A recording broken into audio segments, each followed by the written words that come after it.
Do you like games like Parappa the Rappa, Rez, or Guitar Man? Do you like bunnies that turn into superheroes and vector graphics? Well, then you'll like this next game. Lately, we have been bombarded with music-based video games. Titles such as SingStar, Rock Band, and Guitar Hero have opened a new window to the casual and hardcore gamers alike. The concept of music in video games is definitely nothing new. The Miracle Piano, DDR, Rez, and Space Channel 5 are just some examples of earlier attempts of incorporating music into an interactive video game. Back in 1997, one of my favorite music video games was Parappa the Rappa for the PlayStation 1. It was very innovative for the time, and the first stage is one of the most memorable experiences that I recall when thinking of the PS1. Little did I know that the same people responsible for the game would make another great music-based video game 2 years later, titled Vib-Ribbon, probably because it was never released in the US. Vib-Ribbon was released by Nana Ansha, or however you pronounce it, and would only see the light of day in Japan and in Europe. This is a total shame, as the game is one of the most unique titles I've ever played on the PS1. But before we get into the actual game, let me take you to a flashback to my first experience with Vib-Ribbon. Vib-Ribbon. Let me pop her in the old PlayStation.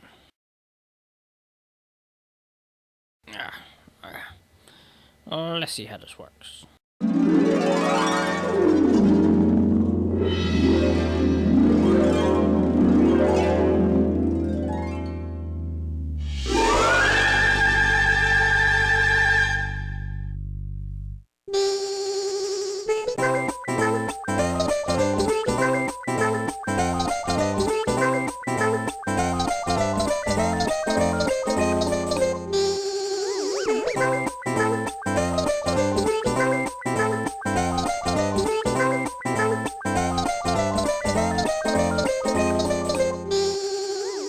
Any of you guys who are into drugs or anything like that, I don't recommend you play this game at all.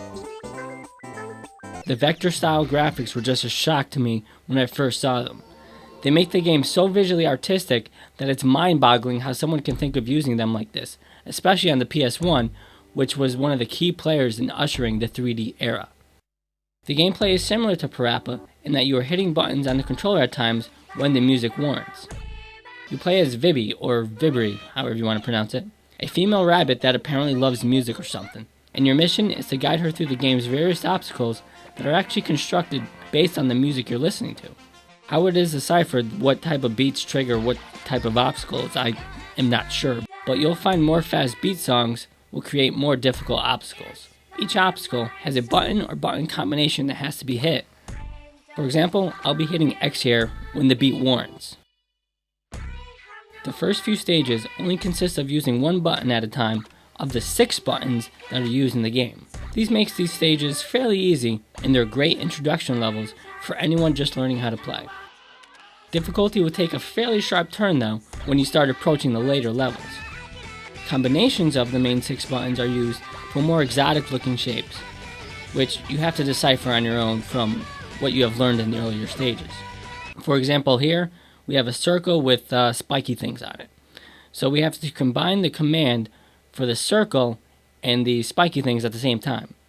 In this case, the correct input is X and R1 at the same time. When you successfully hit a button at the correct time, a little dot will appear, and as you continue your streak of successful hits, they will form a circle. When the circle is complete, Vibby, or whatever you call her, will transform into a fairy princess. Yeah, I didn't make that up. You turn into a fairy princess. When I first played this game, I had no idea Vibby was a female, so I thought Vibby turned into like a superhero with a crown or something. I personally like that idea better than being a fairy princess. Moving forward, if you mess up the timing of the buttons, Vibby will start getting smaller and the level's lines will get more distorted. Eventually, Vibby will turn into a frog, and if you take a number of more hits, she'll turn into a worm, and after that you disappear and it's game over. Getting hit kind of tends to put you in a frantic state, as not only are you getting smaller, but as stated earlier, the level gets really distorted, and I personally found that this makes me make more errors. If you do well on a level, then Vibby will sing you a little song. Depending how you did on the level, she will sing longer the better you do. The soundtrack to the game is really unique. I'm personally not a fan of Japanese pop rock, or any type of pop music really, but it totally fits the game, and for some reason, I think it's pretty cool. The soundtrack includes music from bands such as Laugh in Peace, Utah Saints, and DJ Cam. Just like the Pepsi Man game in my previous review, Vib-Ribbon has Red Book audio, meaning once again you can pop the disc into your CD player and do even more jigging to the music.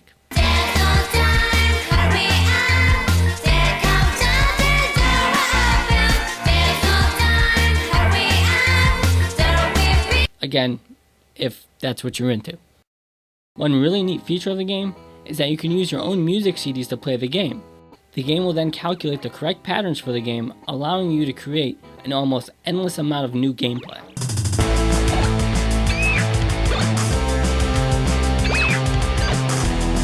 Vib-Ribbon never saw a true sequel in terms of a continuation of the exact gameplay, but there were two spiritual sequels to Vib-Ribbon, featuring Vib and the Ribbon name.